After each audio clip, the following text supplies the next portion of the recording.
But I think, that's the negative story. I think it's incredibly persuasive. And I lean more in the direction that this could go badly. But I also think there is the possibility of this goes well too. I think that is possible. How do you envision that scenario? Well, so if they're able to keep the Strait of Hormuz open, and you don't have this energy problems that we've got now, Venezuela, Cuba, he's basically resetting the region, and he's basically saying to all the people that want to align themselves with China and Russia, like, we're not fucking about here. Don't cross these lines. That is an opportunity to address the slide that the Western world has had vis-a-vis China and Russia for a very long time.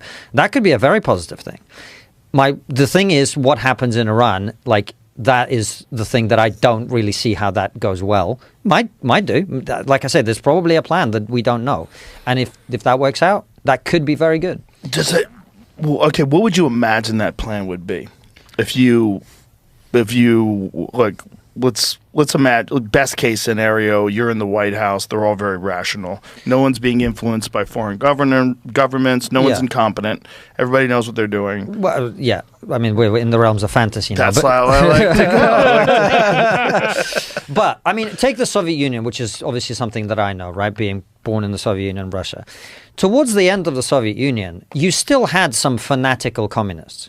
And in fact, throughout the Soviet Union, you always had within the government a mixture of different people, right? Mm-hmm. You had the fanatical communists who believed that communism is the only thing that was ever going to work, etc. But you also had people who were reformers. They saw the problems. They saw that the fanatical communists were ruining things and things were getting worse, right? They saw that you had to kill more and more of your own people to keep shit locked down, right? So the argument could be within the Iranian Revolutionary Guard or the regime more broadly, there are people who are like, I'm not necessarily that keen on the guy who runs Syria now, Al-Jilani, right? He is a jihadi, but he's kind of like a moderate one, how long I don't know how long it's going to last. But my point is, within every regime, there is some range of opinion. There is some range of fanaticism. There is some range of people who, partly for generational reasons, the younger people have seen, a 40-year history, and they now go, okay, this isn't working anymore. We need to try something else. That is possible. So if the CIA and the White House have someone like that, and they can do a regime adjustment, and like, I think the idea that you're going to have, multi-parliamentary democracy with, free and fair elections and women, like Venice Beach, rollerblading on bikinis on. I don't know that that's going to happen, right? But what you might have is an authoritarian regime of some kind, like many other countries in the Middle East, which realizes that actually economic growth is more important than shouting Allah Akbar every 3 minutes and blowing shit up. Right?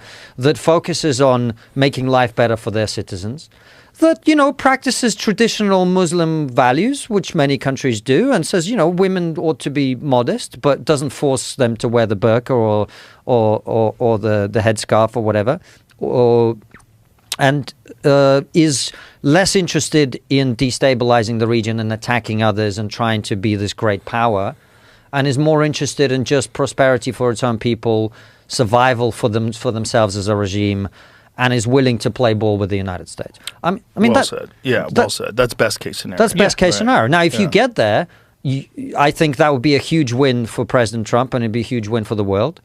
And he will walk away from that with a huge win. And I think, you're a better expert on the American people, but I think American people like winning, right? So if you have all this happen, he can then say, well, look, we did this, we did this, we did this. Russia and China have been pushed back. We got to, the situation, Iran is not going to get a nuke, which is important. I think we can all agree on that, right? Yeah. There is the possibility that he comes out of this very well. I think that based on what I see, but I don't know, coming back to what we said, I think we've shared this kind of perspective, really, Francis and I. That seems somewhat less likely at this point, or at least harder to see. But I think you can tell a persuasive story both ways. I really do. That makes sense. And what you're saying, I think, is very valid, that we need to abandon any idea of them having some sort of a democracy over there. It's not going to happen. No. And, you do look at the relationships that we have with other Gulf state nations seems fine, right? It's not threatening to us. We would like everyone to be free and have the same sort of liberal democracy that we have in America, but okay, you can want that all day long. You can't do anything to change the way other people govern themselves.